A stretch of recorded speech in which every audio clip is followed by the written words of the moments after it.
ሰላም ጤና ይስጥልኝ ውድ ተመልካቾቻችን ይህ ዲያስፖራ ሚዲያ ኔትወርክ ነው ካሳሁን ይልማ ነኝ ዛሬ ከካናዳ ምድር በኢትዮጵያን ዘንድ የተሰማ ትልቅ ቁም ነገር ነው ይዤላችሁ የምቀርበው Good afternoon everyone. My name is Dolly Begum. I am the member of Provincial Parliament for Scarborough Southwest and the Deputy Leader of the Ontario NDP Official Opposition in Ontario. And it is my true honor and privilege to welcome you all here today to introduce a very special bill, a bill to recognize the month of September as Ethiopian Heritage Month. ኢትዮጵያን ደግሞ መስከረም ወር ብርሃንም የሚመጣበት ዝናቡም ቆሞ አደይ አበባም የሚበቅልበት የሚያምር ወር የሚሆንበት አመቱንም በተስፋ የምንጀምርበት እንደመሆኑ መጠን በካናዳ ደግሞ የሚኖሩ ኢትዮጵያን ይህንን የኢትዮጵያን ድንቅ ወር ለበዓላቸው እዛው በተሰደዱበት ሀገር የሚያከብሩበት እንዲሆን ጥረት ሲያደርጉ ነበር። ይሄ ደግሞ በኦንታሪዮ ግዛት ተቀባይነት አግኝቶ መስከረም ወር የታሪክና የቅርስ ወር እንዲሆን ተደርጓል። ይሄ ግን ምን ይጠቅማል ለኢትዮጵያውያን? ለምን ጥረት አደረጉ? እነማን ናቸው ይህንን አስተዋጽኦ ያደረጉት የሚለውን ደግሞ በኢትዮጵያውያን ማህበር በቶሮንቶና አካባቢ ዋና ዳይሬክተር ሆኖ እያገለገለ የሚገኘው አቶ ሰላዲን ጌታውን እንግዳ አድርጌ አቀርብላችኋለሁ። አብራችሁን ትሆኑ ዘንድ በትህትና ጠይቃለሁ። በድጋሚ ካሳሁን ይልማ ነኝ። ጤና ይስጥልኝ ሰላዲን፣ እንደምን አለ ካሳሁን? በመጀመሪያ ግን እንኳን ደስ አላችሁ። ይህንን ደግሞ በእናንተ ብዙ ጥረት ነው የተገኘው፣ እንደቀላል የሚታይ ነገር አይደለምና ምናልባት ከተማው ደግሞ ምን እንዳለ በወቅቱ የነበረውን ድባብ እንመለከታለን። ግን አንተ እንደመግቢያ እስቲ ምን ማለት ነው የቅርስና ውርስ ወር? አመሰግናለሁ ካሳሁን። ይሄ ካናዳ ካላቸው እንደ ሀገር ካላቸው ጸጋ ወይም ካናዳውያን ካለን ጸጋ አንዱ ነው። ከየትም ሀገር ይምጣ ከየትም ዓለም ተሰዶ የመጣ ይሁን ካናዳውያን ብዝሃ ባህል እና ብዝሃ ሃይማኖት ብለን ልንጠራው የምንችለው በአማርኛ መልቲካልቸራሊዝም ጉዳይን በሕግ የደነገገችና የተቀበለች ሀገር እንደመሆኗ የዛ የካናዳ ደግሞ አንዱ ትልቁ ግዛት በጣም አብዛኛው ህዝብ፣ አብዛኛው ኢኮኖሚ፣ አብዛኛው እንቅስቃሴ፣ አብዛኛው ፖለቲካ፣ አብዛኛው ንግድ ኢኮኖሚ የንግድ ትሬድ እንቅስቃሴ የሚካሄድበት ኦንታሪዮ ግዛት ነው የሚባለው። ወደ ግማሽ ኤግዛክትሊ ግማሽ እንኳን ባይሆን ወደ ግማሽ የሚጠጋው የካናዳ ህዝብ የሚኖረው ኦንታሪዮ ነው። እዛ ውስጥም ኢትዮጵያውያን እንደሰማው አትሊስት በኦፊሻል ደረጃ ከ40 ሺህ በላይ ይላል። እኛ ደግሞ በጣም በርካታ ከዛ በላይ ወደ 100 ሺህ እንቀርባለን ብለን ነው የምንለው። ስለዚህ ይሄንን በዚች ግዛት ላይ ትልቁን አስተዋጽኦ የሚያደርግን ማህበረሰብ ባህሉን፣ ወጉን፣ ታሪኩን የዚህ የካናዳ አካል ሊያደርግ የሚችልበት ህጋዊ ማዕቀፍ አለ።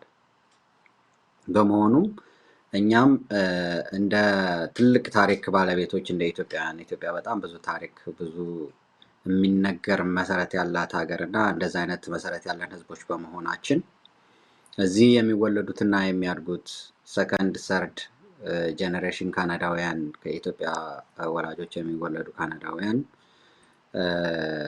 ስለ ማንነታቸው ስለ ታሪካቸው እንዲያውቁ ሊያስደርግ ከሚችሉ መንገዶች አንዱ የኢትዮጵያን የተለየ የዘመን አቆጣጠር፣ የኢትዮጵያን ባህልና ወግ፣ የኢትዮጵያን የተለያዩ ታሪካዊ ቅርሶችን የሚጠቅስ አንድ ወርን በተለይም መስከረምን መርጠን እንደኛ ዘመን መለወጫ ለኢትዮጵያውያን በግልጽ የሚታወቅ ነው። መስከረም የእንቁጣጣሽ፣ የመስቀል፣ የኢሬቻና በርካታ ሌሎች መገለጫዎች ያሉት ምርጥ ወራችን ነው።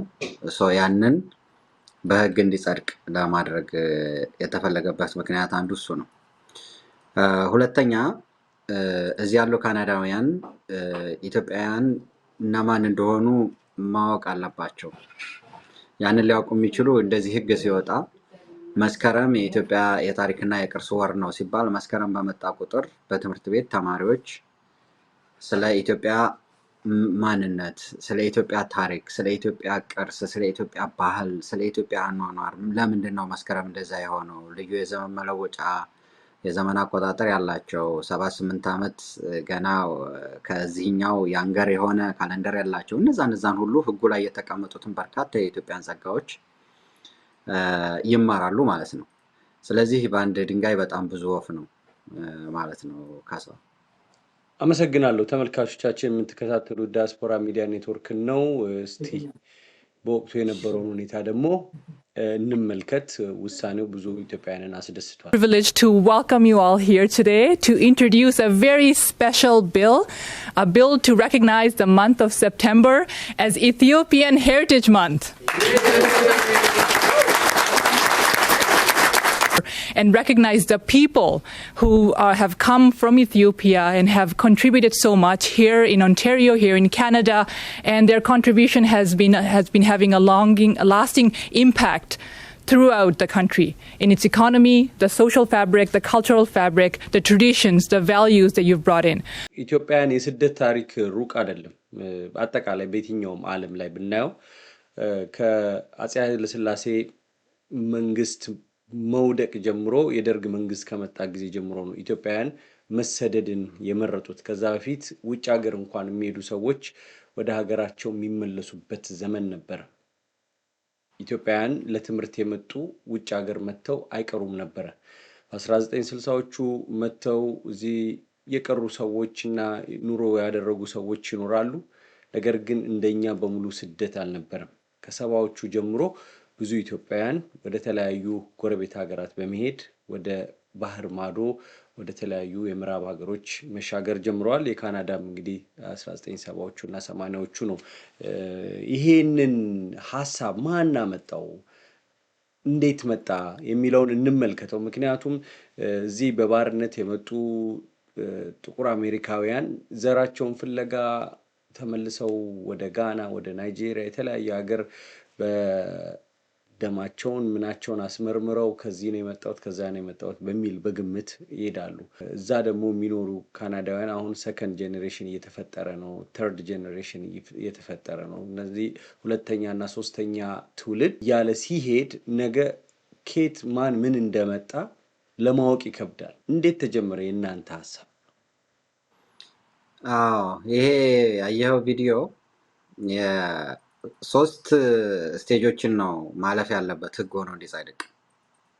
ስለዚህ የመጀመሪያውን በጁን 2 2025 ላይ ከዛሬ 5 ወር እንደዚህ አካባቢ በፊት 5-6 ወር በፊት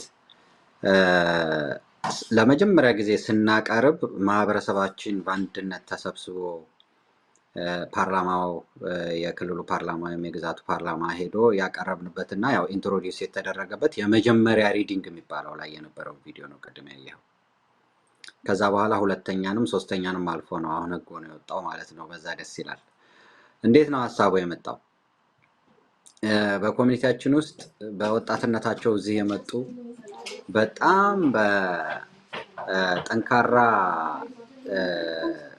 የኢትዮጵያዊነት መሰረት ላይ ያሉ ወጣቶችም ጎልማሳዎችም አሉ። ከነዛ ውስጥ ለኔ በጣም የቅርብ ጓደኛ የሆነው በጣም በቅርበት አብረን የምንሰራው ይሄንን ኢኒሺዬቲቭ አምጥቶ እየመራ እዚህ ያደረሰው እስክንድር መኮንን ይባላል።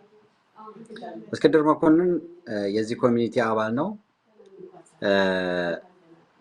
ስለ ኢትዮጵያ ታሪክ፣ ስለ ኢትዮጵያ ቅርስ፣ ስለ ኢትዮጵያ ታሪክ በጣም ፓሽኔት የሆነ ፕሮፌሽናል ስራ እዚህ በካናዳ ገቨርንመንት ፕሮፌሽናል ስራ የሚሰራ ሲኒየር ፖሊሲ አናሊስት ሆኖ የሚሰራ ልጅ ነው።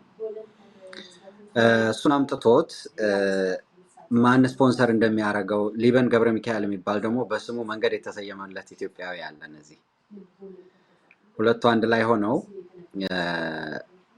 ተቋም ያስፈልጋቸዋል፣ በተቋም ነው መሆን ያለበት ጉዳይ ነው ሲባሉ ወደ ኢትዮጵያ ማህበር በቶሮንቶና አካባቢው ይዘውት ይመጣሉ። የኢትዮጵያ ማህበር በቶሮንቶና አካባቢው እኔ ስራ እየጀመርኩኝ ነበረ። ጉዳዩ ያው በጣም ረጅም ፕሮሰስ ሀሳብ እንዴት አድርጌ ላቅርበው፣ እንዴት ብናደርግ ይሻላል እያለ በሀሳብ ሲብላላ የቆየ ነበረ። ልክ እኔ የዚህ ኢትዮጵያ ማህበር በቶሮንቶና አካባቢ ባለፈው አመት ስራ ሲጀምር ይሄ እንደዚህ ጉዳይ ጀምረን ነበረ፣ ምንም አልተንቀሳቀሰም እና እንዴት ብናደርግ ይሻላል ሲባል እኔም ኢሚዲየትሊ በፍጥነት ገባሁበት።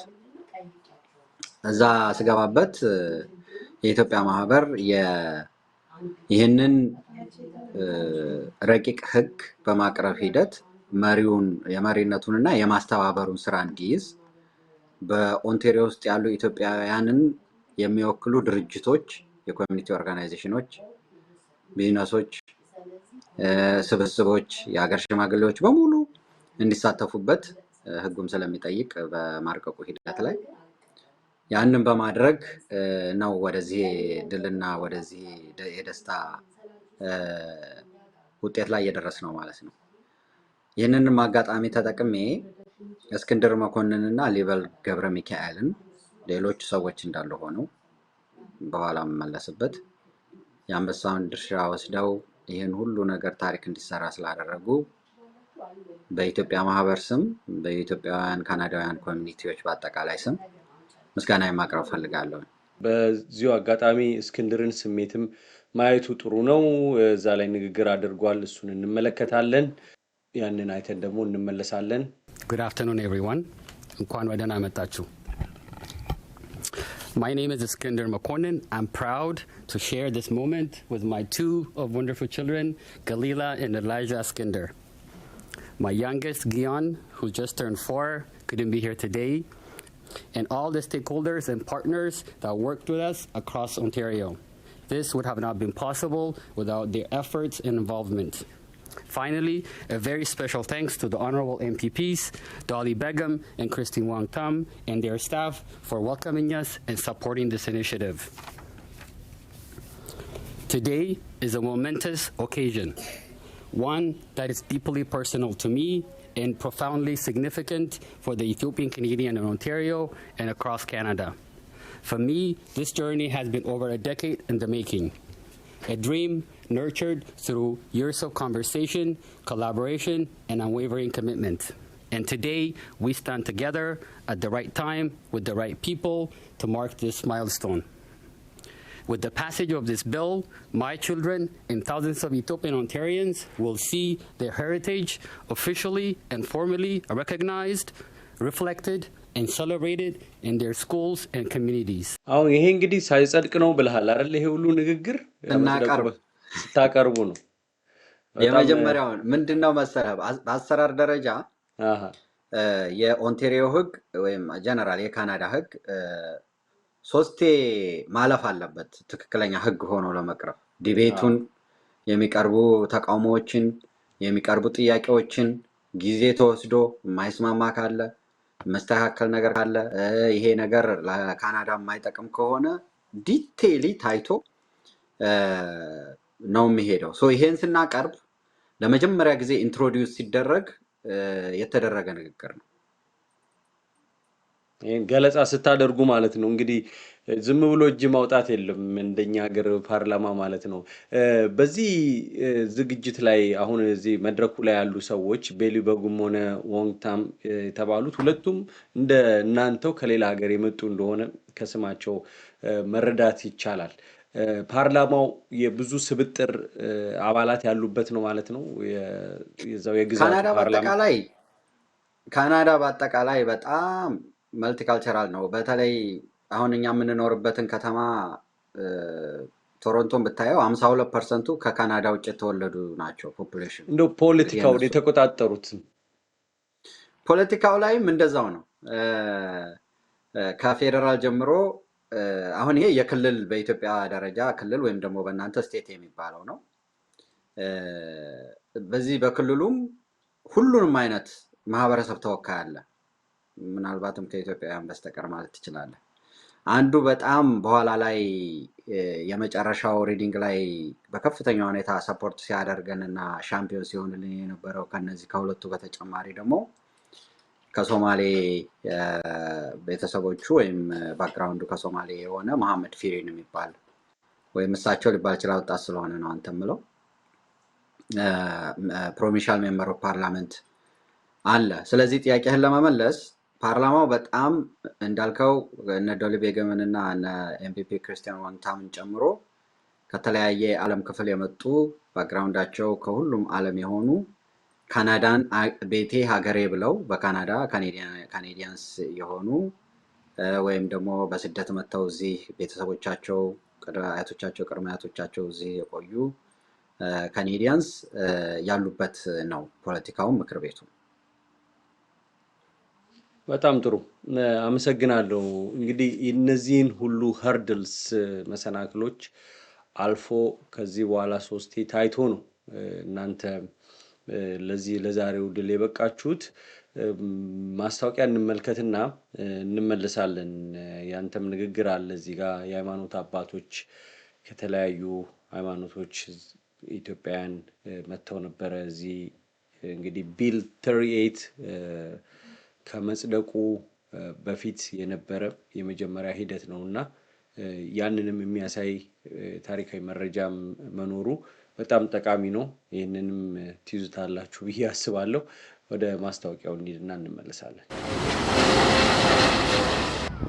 ሜናንዳ ለኢትዮጵያውያን በኢትዮጵያውያን የተሰናዳ ሜናንዳ የኢትዮጵያ ምርት ጅምላ አከፋፋይ በሰሜን አሜሪካና ካናዳ የኢትዮጵያ የባልትና ውጤቶችንና ልዩ ልዩ ምርቶችን በጥራትና በብቃት በማስመጣት ለኢትዮጵያውያን እንደምናቀርብ ስንገልጽ በታላቅ ኩራት ነው። ለመኖሪያ ቤቶ ቢሉ ለአበሻ መደብር፣ ለድግስ ቢሉ ለተለያዩ አገልግሎቶች የሚውሉ ምርጥ የባልትና ውጤቶችን ማግኘት ቢፈልጉ ሜናንዳን ምርጫው ያድርጉ። ከምናስመጣቸው የባልትና ውጤቶች መካከል ጤፍ እንጀራ፣ ቆጮ፣ ቆሎ፣ ሲዳሞ ቡና፣ ዳቦ ቆሎ፣ የጤፍ ዱቄት፣ በርበሬ፣ ድርቆሽን ጨምሮ የኢትዮጵያ ባህላዊ ይዘት ያላቸውን መሶብ፣ ጀበና፣ የክትፎ ጣባ፣ ሲኒና ረከቦት የመሳሰሉ ምርቶችን እንደ ፍላጎትና ምርጫው በራሳችን አሽከርካሪዎች ትእዛዞ በደረሰን በ36 ሰዓት ጊዜ ካሉበት በፍጥነትና በቅልጥፍና እናደርሳለን። ሜናንዳ ለኢትዮጵያውያን በኢትዮጵያውያን የተሰናዳ ሜናንዳ። ታሪኩ ነኝ ከሚኒሶታ። ሁሌ ሮብ ከኢትዮጵያ እንጀራ፣ ቆጮ እንዲሁም ሌሎች ባልትና ውጤቶችን ይዞላችሁ ይቀርባል። ኢንቨንቶሪያችን ፉል ነው። የፕሮዳክት እጥረት የለብንም። ደውሉልን 612-986-1070 ወይም ሜናንዳ.com ብላችሁ ብትገቡ እኛን ታገኙናላችሁ።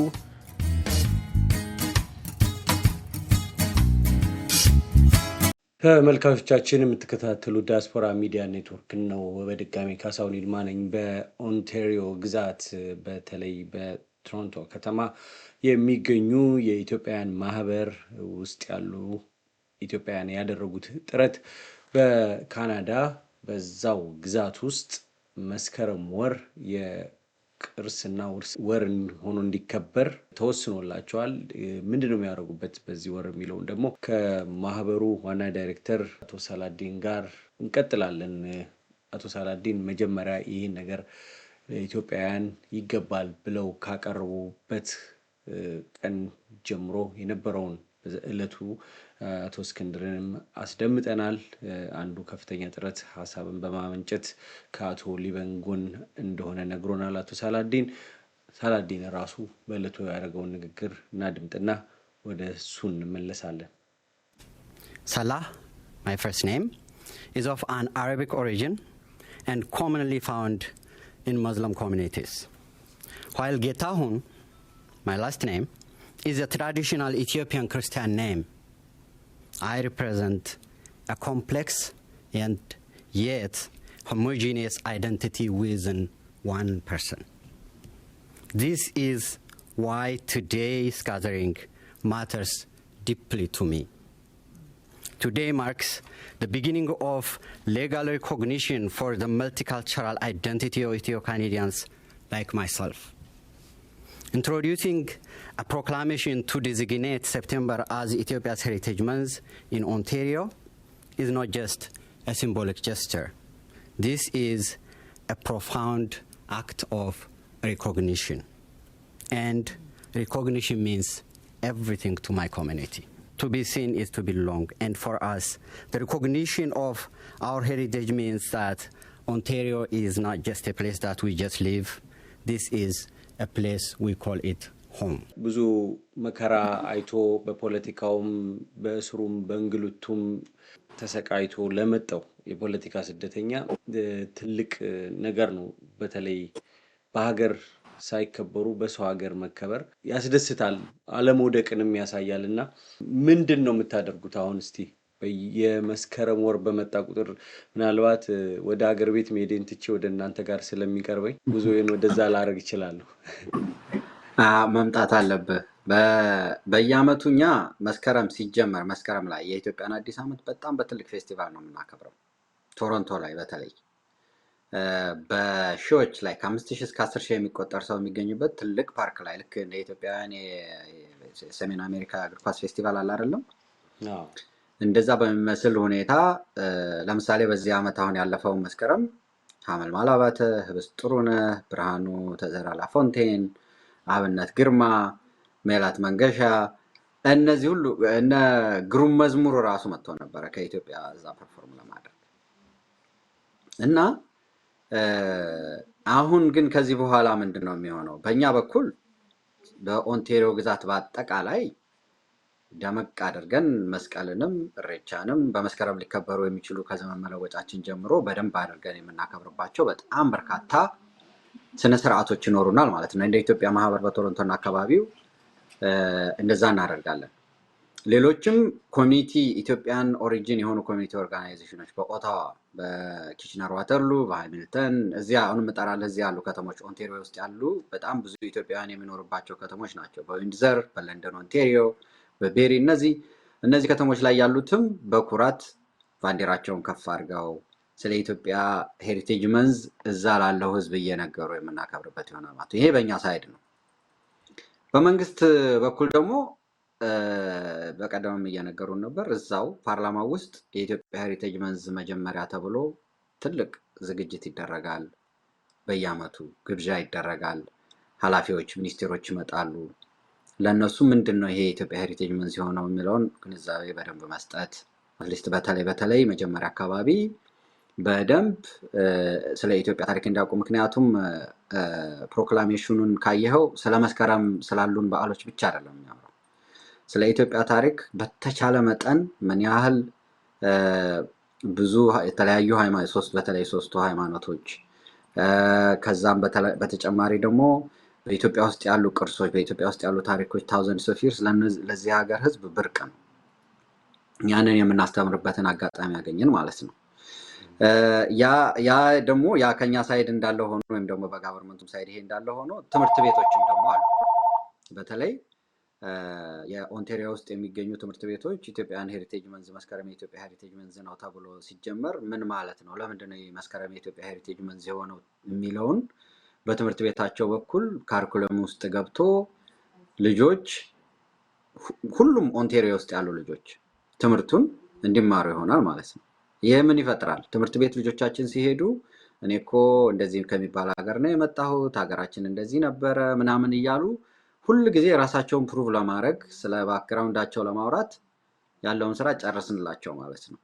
በማንነታቸው እንዲኮሩ ከኢትዮጵያ ይዘው የመጡትም ማንነታቸውን ደግሞ እዚህ ባለው በካናዲያን ማንነታቸው ደግሞ በደንብ እንዲኮሩ ያደርጋቸዋል ማለት ነው። ይሄ ቀላል የኢንተርጀነሬሽናል ተጽዕኖ አይደለም የሚፈጥረው። ምክንያቱም የካናዳ ስርዓት እያንዳንዱን ከዓለም መጥቶ በካናዳ ኢኮኖሚ እና በካናዳ ፖለቲካ ወይም ማህበራዊ ህይወት ላይ የሚያደርገውን አስተዋጽኦ ኢትዮጵያውያንም የዛ አካል ሆኑ። በዚህ ተጀመረ። ሌሎች የምንሰራቸው ነገሮች ሊኖሩ ይችላሉ ለወደፊቱ። አትሊስት አሁን ግን በዚህ ተጀመረና በዚህ ሁኔታ ነው በመስከረም ላይ እያከበረን የምንሄደው ማለት ነው። በጣም አመሰግናለሁ። አሁን የጠቀስከው ነገር አለ እዚህ አዋጁ ላይ የግዛቱ አዋጅ ላይ ይሄ ውርስና ቅርስ ከሚለው ውጪ ታሪክንም ያነሳል። ይሄ ደግሞ ኢትዮጵያንን ያስከብራል። በተለይ እንደኛ አሁን እንዳለንበት ሀገር እንደ አሜሪካ ያለ መሪ ባለበት እንደ ፕሬዚዳንት ትራምፕ ባለበት ሀገር ላይ ደፍሮ እንዳይናገሩ የሚያደርጉ ብዙ ታሪክ አለ። ይህንን እዚህ ያሉ ኢትዮጵያውያንም ሊሰሩበት የሚገባ እንደሆነ በዚሁ አጋጣሚ አጽንኦት ለመስጠት እወዳለሁ። እኛም ልንሰራ ይገባል ብዬ ምክንያቱም ኢትዮጵያ ቦስስ ሜኒ ዲስቲንክሽንስ ብሎ የዘረዘራቸው አንዱ ያው የሰው ልጅ ቅሪት ያለባት ሀገር እንደሆነች ነው። all the sites of human remains እንደነ ሉሲ ያሉትን ያነሳል። ድንቅነሽን ማለት ነው። the ark of covenant ታቦቱ ያለበት ጽዮን ማርያም ያለው የመስቀሉ አካል እሱን ያነሳል። ስለ ባይብል ስለ ግዕዝ ያነሳል። ስለ መጽሐፍ ቅዱስ ያልተገዛች ቀኝ ያልተገዛች ነፃ ሀገር የነበረች አፍሪካ ሀገር መሆኗን ያሳያል። በአፄ ኃይለ ሥላሴ ጊዜ የሊግ ኦፍ ኔሽን የተባበሩት መንግስታት ከመመስረቱ በፊት የነበረውን ሊግ ኦፍ ኔሽን ኢትዮጵያ አባል እንደነበረች አባል ብቻ ሳይሆን የአፍሪካን አንድነት ፓን አፍሪካኒዝምም ያቀነቀኑ መሆናቸውን የቡና መገኛ የ13 ወር ጸጋ ያላት 13 ወራት እንዳሏት በዩኔስኮ የተመዘገቡ ካልቸራል ሄሪቴጆችን እነዚህን ሁሉ ላሊበላን ያነሳል። ከዛም አልፎ እንግዲህ ኢትዮጵያ የሚታወቀው የቁርአን ላይ ሁሉ የተጠቀሰች የነብዩ መሐመድን ቤተሰብ የተቀበለች ሀገር ናት። ነጃሺ መስጊድን እነዚህ ሁሉ ታሪኮቻችን ይነሳሉ። እንዳልከው ትውልድ የሚኮራበት ይሆናል ማለት ነው።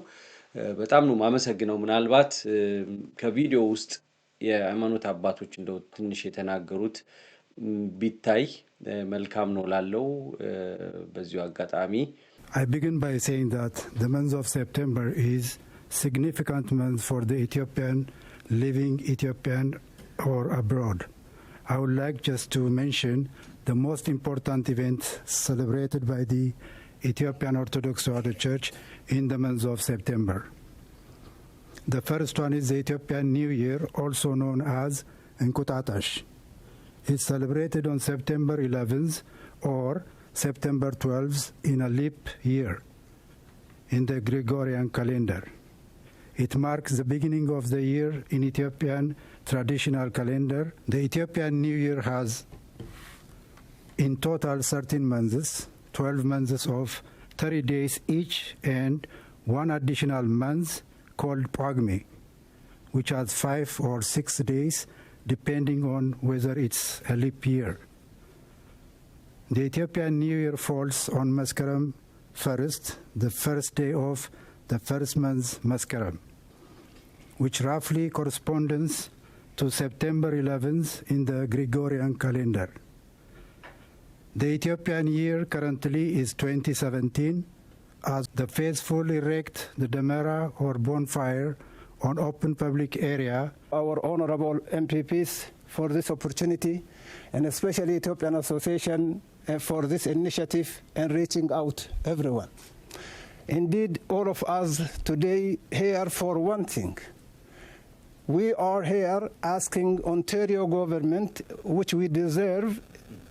This is about recognizing the September month as the heritage month of Ethiopians. Ethiopians in Ontario, we have contributed a lot for the growth of this country, especially Ontario.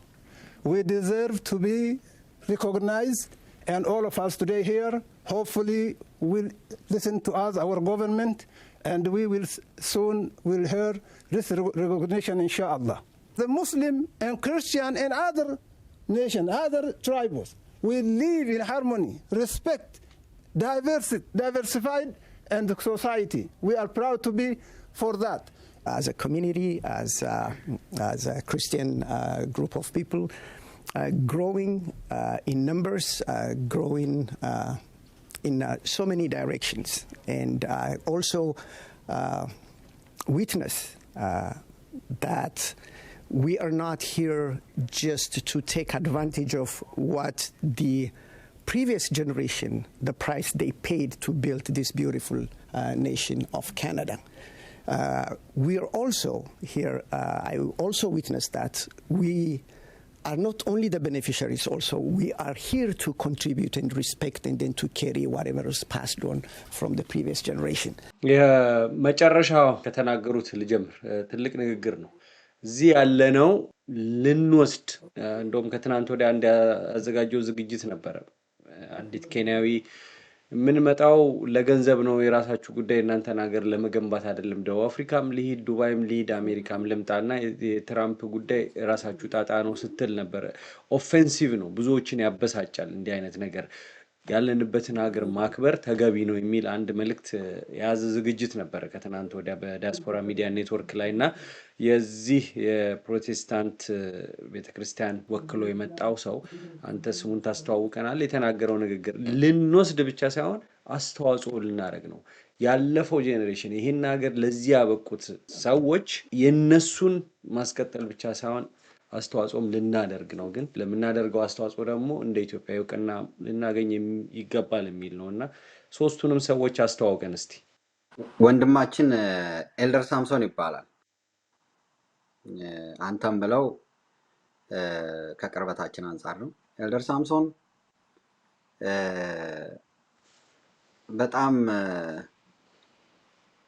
ካናዳን ሊገልጽ የሚችል ወይም ደግሞ ካናዳውያንን ሊገልጽ የሚችል ሐሳብ ነው የገለጹት በተለይ አንተ አሁን ነቅስ ያወጣው ካናዳ ስደተኛ ሆነን መተን መጠለያ ያገኘንበትና ዝም ብለን ጥለነው የምንሄደው ቦታ ሳይሆን አሁን ሆም ሆኗል አገራችን ሆኗል እና እንደዛ በሚሆን ጊዜ ልጆቻችን የልጅ ልጆቻችን ከዚህ ሀገር እንደ ባይታዋር እንደ እንግዳ ሆነው ኢሚግራንት ሆኖ የሚመጣው ሰው ደግሞ ከዚህ ከካናዳ ጸጋዎች ተጠቅሞ ተነስቶ የሚሄድበት ሳይሆን በሃርድ ወርክ በጣም እዚህ ሀገር ላይ ላለ ማንኛውም